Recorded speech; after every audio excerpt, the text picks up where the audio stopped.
नहीं मानते सो कमाल तो साहब क्या करें? कमाल साहब मैं एक मिनट कमाल साहब अस्सलाम वालेकुम कमाल साहब बड़े अरसा होया तुहाडे को कोई रिकॉर्डिंग नहीं की इंटरव्यू हुण अल्लाह ने तुहानूं सेहत दित्ती है अगर तुसीं कहो तो फिर शुरू करिए कोई ना कोई चलो ठीक है। ठीक है दोस्तां नूं कई पुछदे ने कि अगों कमाल साहब को मजीद नहीं ले तुसीं इंटरव्यू मैं क्या नहीं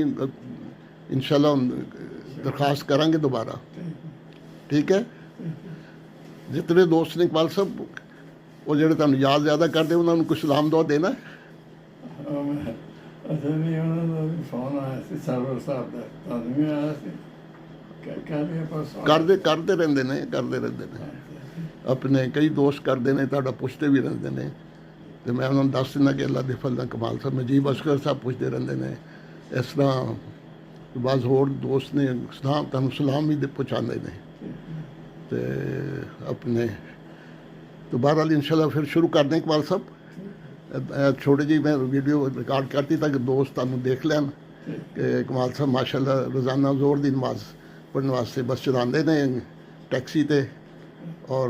फिर वापस जाते हैं बड़ी बर्फा पै रही उसके बावजूद नमाज ते आते हैं तो शुक्र अलहमदुलिल्लाह बस इकबाल साहब नूं भी दुआ याद रखो अल्लाह ताला इन्हां नूं सेहत वाली वाल लंबी उम्र दे आमीन।